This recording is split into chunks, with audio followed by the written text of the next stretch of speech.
Hi Gemini, this is Job. Welcome po sa ating channel. By the way, Gemini, this is your weekly Gabay Tarot reading from April 7 to April 12, 2026. Gamitin ang reading na ito bilang gabay lamang. Tandaan, Gemini, ito po ay Jana reading.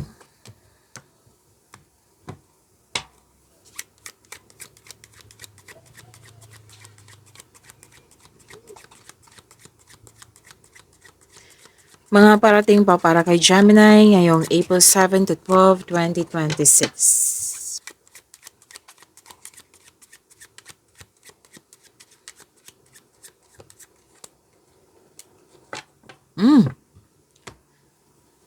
Dalawang card mismo nagsabi dito, Gemini, na magkakatanggap po kayo ng magandang balita. Yes, claim.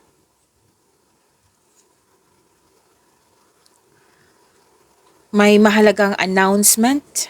Kung may nag-take ng exam, test, pwedeng ikaw to or pwedeng malapit sa'yo, nakapasa po. Yes, nakapasa, may positive result, may mahalagang announcement. So, congratulations. And malakas ang iyong intuition, Gemini. May nangyaring loyalty, nakatanggap kayo ng malaking blessings at naging generous kayo sa kapwa nyo. At may protection din ako nakikita dito. Pinahalagahan yung connection. Yan yung nakikita ko po. Kumbaga, inaalagaan yung connection. Tapos may inaasam ka dito, Gemini. At ang sabi ng iyong card, strong values and good intention. Panatilihin na magkaroon ng strong values and good intention para ma-achieve mo itong nakikita kong success.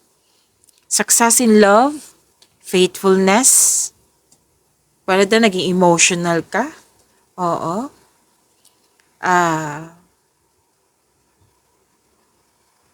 May attachment dito eh. Like, nakikita ko dito na may inspiration ka. May mahalagang attachment. Okay? At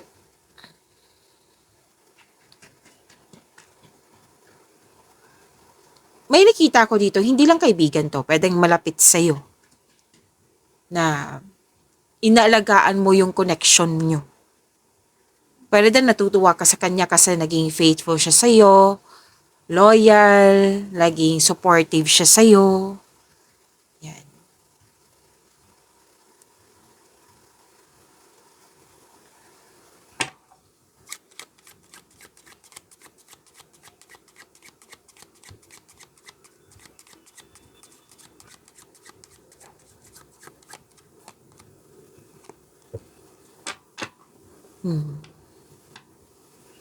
So, may, di ba may sabi kanina na may mahalagang announcement.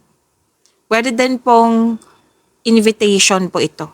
Nakatanggap ka ng invitation na you're waiting for result, telephone call, at nakatanggap po kayo. Okay?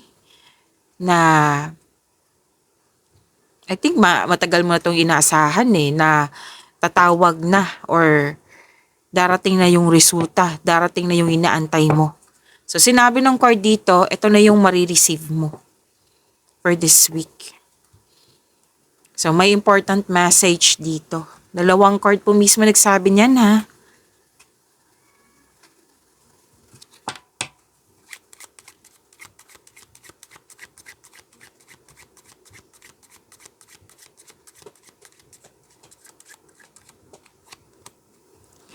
Malaki ang influence ng isang young unmarried woman. Pwedeng ikaw to, pwedeng siya ito. Kung hindi man ikaw, na pwedeng siya ito. Young unmarried woman, malaki ang kanyang influence sa iyo. Or kung ikaw man to, malaki ang influence mo sa kapwa mo.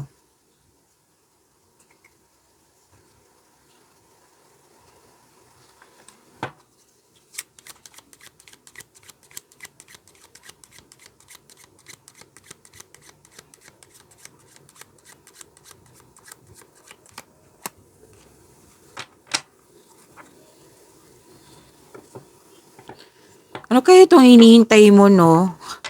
Gemini, kasi paulit-ulit sinasabi dito eh. tatlong card po mismo nagsabi na may hinihintay ka. Pero darating na ito ngayong week na ito. So, claim niyo po. May arrival dito. Pero din balita po. Kasi may sinabi kanina, invitation, mensahe, mahalagang announcement. Something or someone new on the way. In-expect mo to eh. Matagal mo na itong hinintay. I think ano to?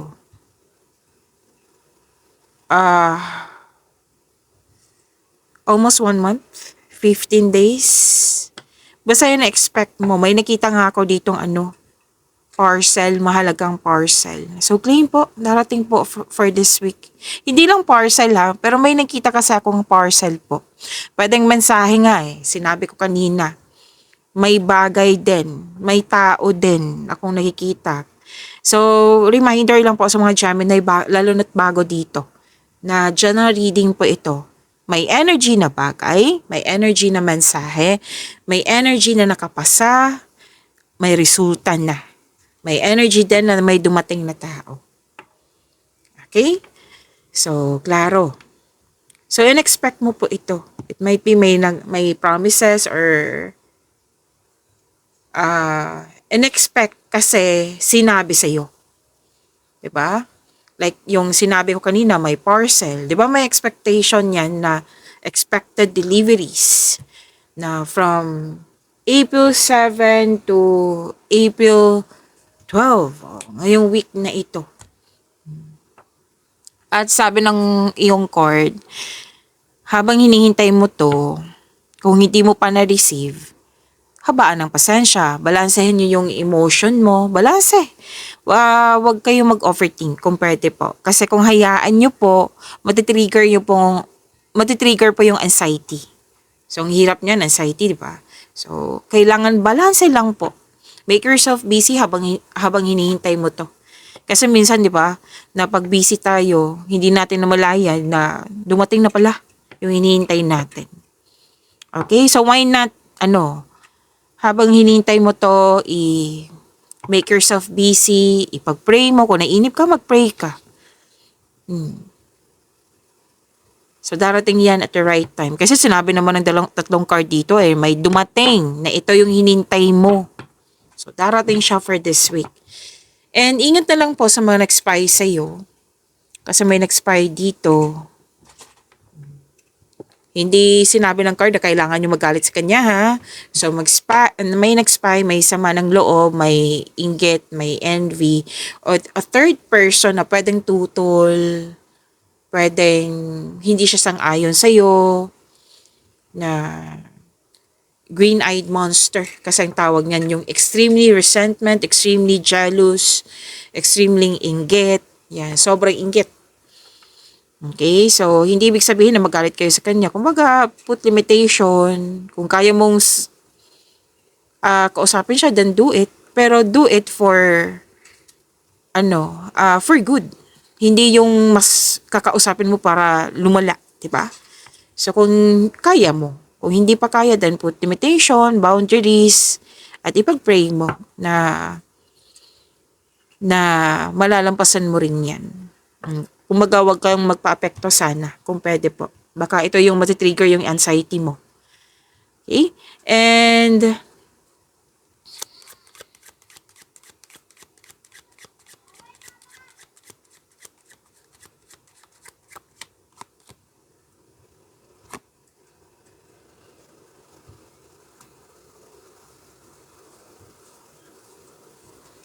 may naalala ka sa nakaraan.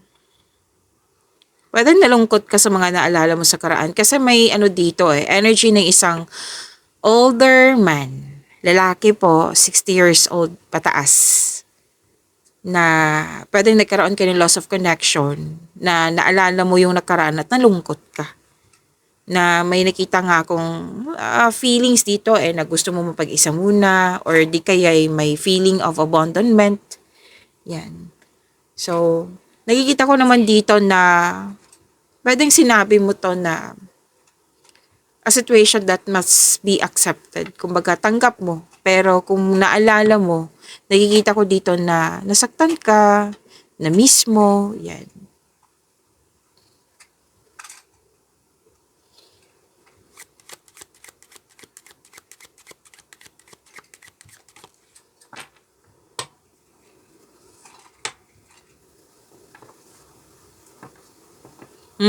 Dalawang card yung mismo nagsabi dito, Gemini ha, na may selos, may inggit, may possessive, may frustration.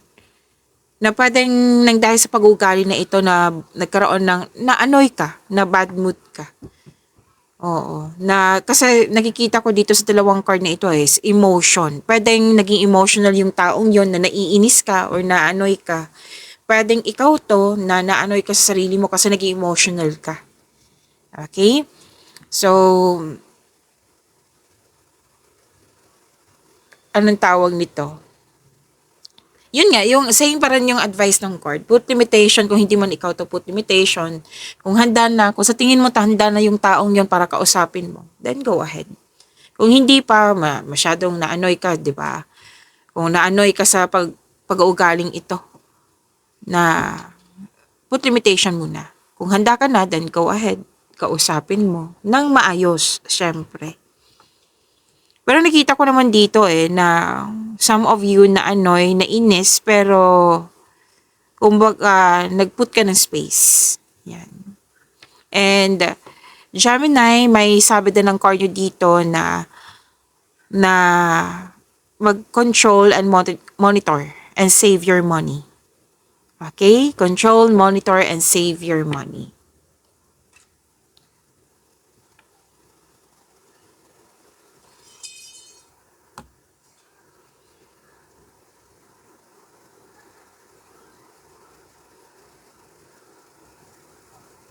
Okay. So, nakikita ko dito na may importanteng desisyon Gemini. May importanteng desisyon na hindi kailangan na magmadali. Kumbaga, nakikita ko kasi dito, Gemini, na undecided ka. So, kailangan mo ng time na para pag-isipan ng mabuti, mag-gather ka ng factual information which is gagawin mo talaga. Kasi ito yung galing ni Gemini, mag-gather ka ng factual information, mag-investigate. Yan. So, sinabi ng court, wag basta-basta magdesisyon. Okay? Pag-isipan ng mabuti, wag magpabaya, gamitin yung talino mo para makagawa ka ng best decision. Siyempre, gagawa ka ng best decision, di ba? Gagawa ka ng best decision, kailangan mong magkaroon ng konkretong plano para makagawa ka ng best choice or best decision. Kuha tayo ng angel number, Gemini, for this week. April 7 to 12, 2026.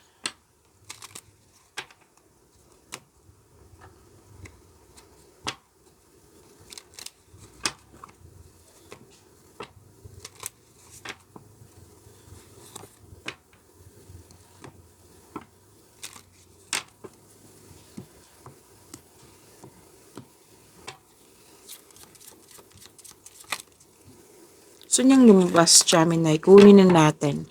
Angel number 911, courage.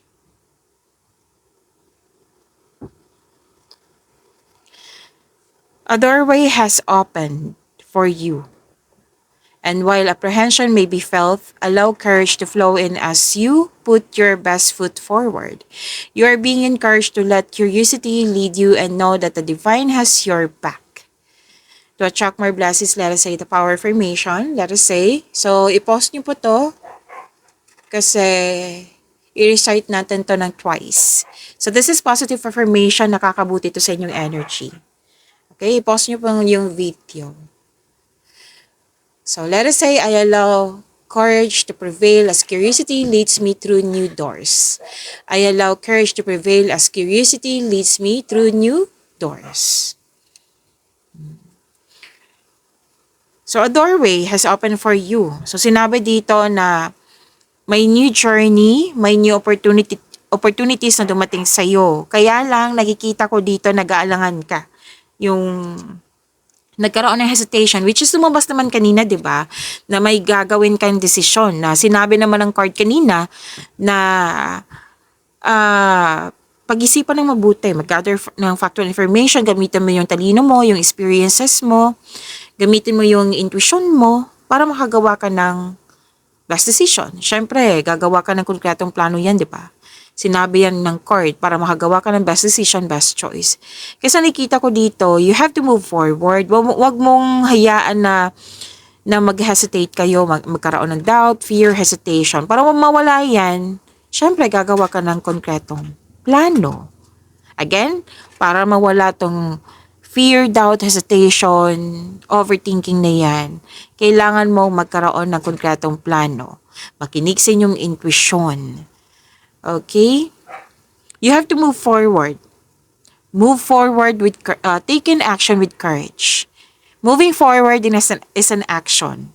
Taking action with courage. And huwag kayong mag-alala kasi Gemini, sinabi naman ng card dito, naka-destiny to sa'yo. Tinutulungan ka ng universe kasi naka-destiny to sa'yo. Siyempre, kailangan mo ng kilos. Okay? So, claim nyo po, angel number 911.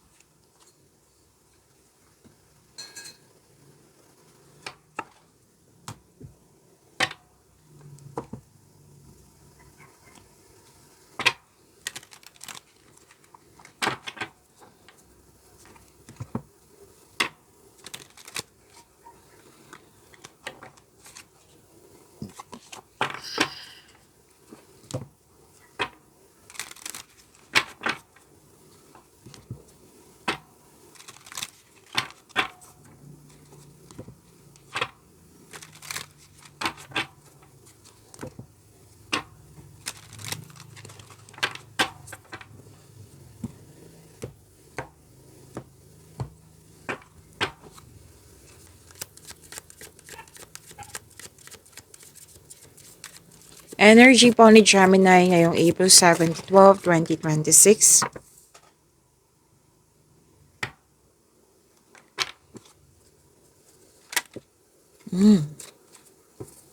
I don't read reverse card. Sa mga bago dyan, tandaan niyo po yan.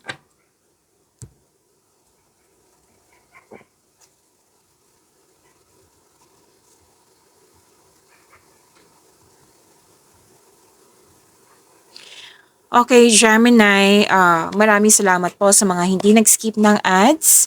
Subscribe na po kayo sa ating channel at click bell notification para updated po kayo sa bagong video natin.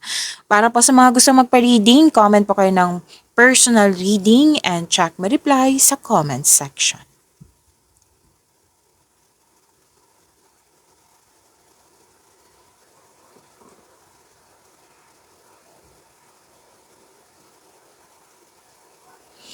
Wow, ito yung sinabi ng card kanina na may dumating na blessings at naging generous. Naging generous kayo sa kapwa nyo. You're sharing resources. Nagkaroon ng pagkakaisa. Hindi ka madamot. Na ilan sa inyo ayaw magtanggap ng tulong o gift kasi feeling mo obligado mo ring magbigay sa kanila. May iba kasing tao na mahilig magbigay kasi dyan sila masaya, katulad mo. Masaya ka makatulong sa kapwa mo. So give back kung kaya mo o may sobra ka. Kung magiging komportable ka sa pagtanggap ng tulong, mas maraming kasaganaan ang dadaloy sa iyong buhay. So maaring makareceive ka ng regalo or tulong, makaka-receive ka ng malaking pera, pwede din return investment to, na ito ay nagdudulot na ng kasiyahan. So may promotion din, pagtaas ng kita, sweldo, allowance or ng iyong posisyon. Yan. So, nagbigay ka ng tulong din sa kapwa mo. Hindi lang ikaw yung nakatanggap, ikaw din yung nakabigay ng tulong or nagbigay ng regalo. Okay, so claim nyo po itong generosity na ito. Ang ganda po nito.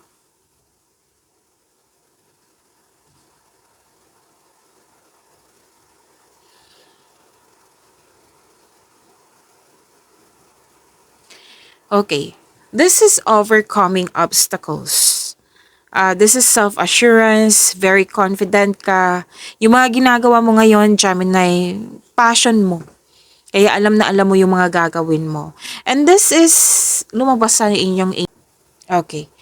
Ito po yung sinabi ng yung angel number 911, courage. At lumabas din po siya dito na you have courage, you're taking action with courage, you have inner power. Maging matatag ka sa sandaling ito dahil ma-overcome mo yung struggles or challenges.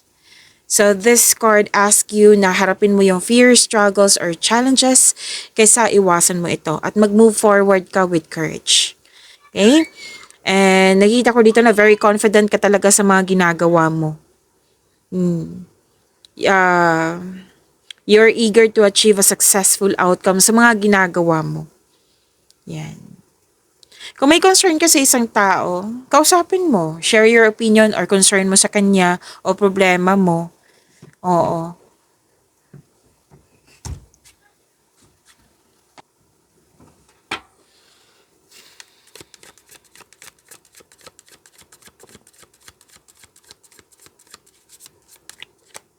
So this is repeating message siya. Lumabas siya sa inyong angel number 911, courage, at dito din.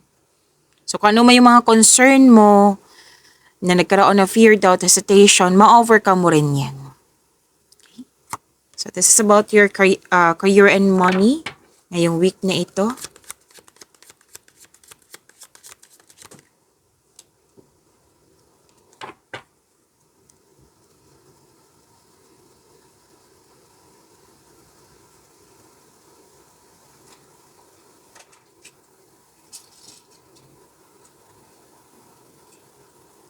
Okay, so career and money niyo po,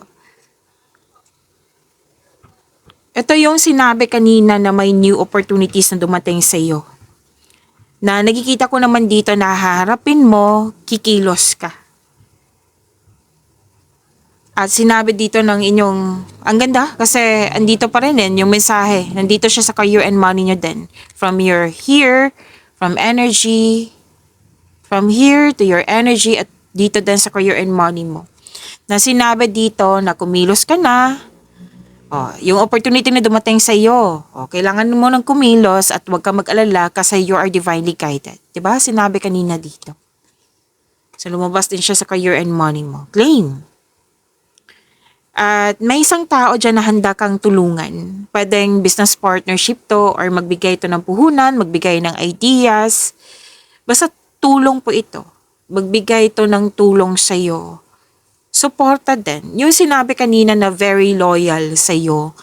Natuwa ka sa kanya kasi very supportive siya sa iyo. Very loyal siya sa iyo. Lumabas din po siya dito.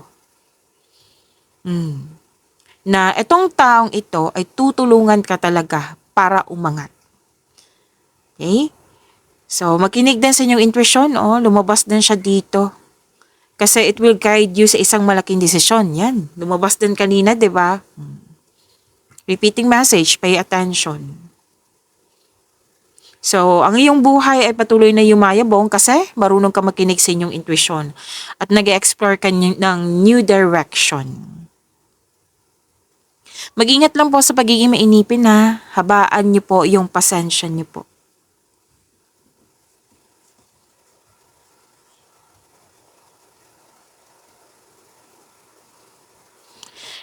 Wow. Puro opportunities yung nakikita ko dito. Gemini, ang ganda ng blessings nyo. Isa o maraming alok.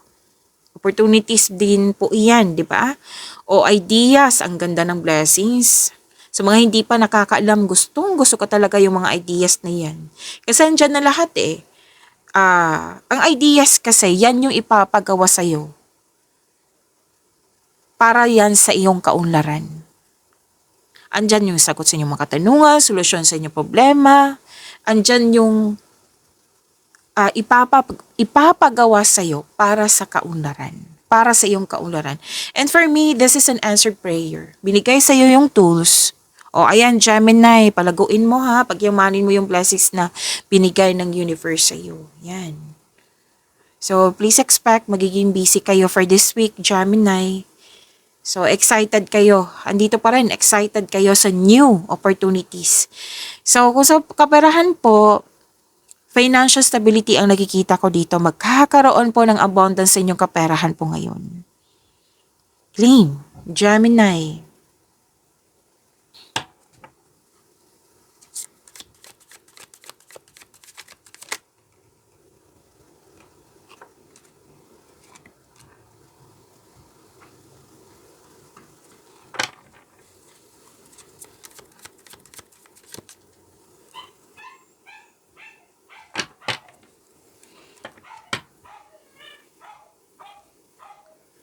Gemini, huwag niyong kalimutan, opo, mag-subscribe sa channel natin at i-click yung bell notification para updated po kayo sa reading natin.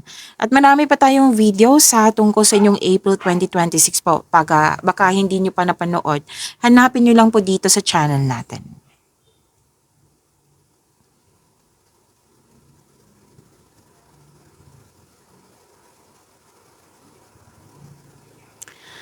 Okay, so love life, self-love, partnership, and romance.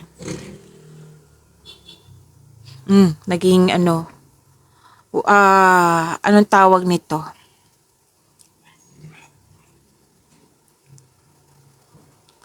Satisfaction and abundance. Itong dalawang card na ito, satisfaction and abundance, Gemini. Thankful ka sa mga biyayang natanggap, you have overflowing abundance, successful and satisfied sa buhay. Actually, kakagaling nyo lang sa bakasyon. And some of you, nagbakasyon pa ngayon. Okay, may na-attract kang taong sobrang successful sa buhay, masaya at ready na ito sa seryosong relasyon. Sa mga marelasyon sa buhay mag-asawa, kayong lahat single ka man. Oo, love and happiness overflow. Sobrang satisfied kayo sa inyong relasyon, kaya deserve nyong mag-relax at mag-enjoy. And your health is improving also. Ang ganda po. Claim.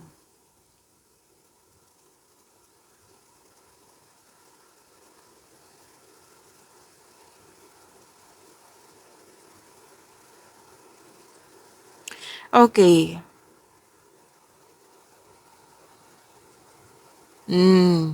Nagbabalanse ka dito eh. Kasi aminado ka na wala kang enough time for yourself, to your partner, to your family. Kaya nagbabalanse na po kayo. Bibigyan mo na ito ng balanse. Kumbaga, bibigyan mo ng oras, na sapat na oras yung family mo, your partner, your friends, yourself.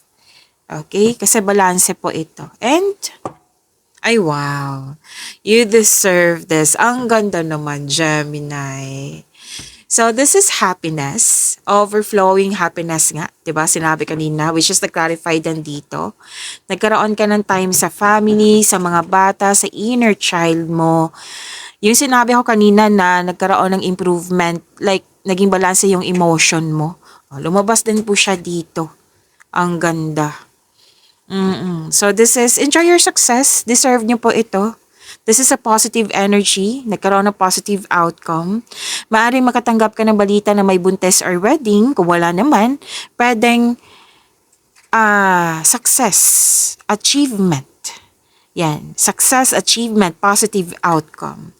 Andito pa rin ha, kasi ito ay magandang kalusugan po, kaligayahan at kaya-ayang pakiramdam. Andito pa rin yung exciting opportunities na sinasabi. And comfortable kayo na nagstay sa bahay, nagstaycation sa bahay. Yan. At may balak kayo mag-outing ha, or pwedeng gagawin mo na to for this week. Yes? So claim nyo po, deserve nyo po ito, Gemini.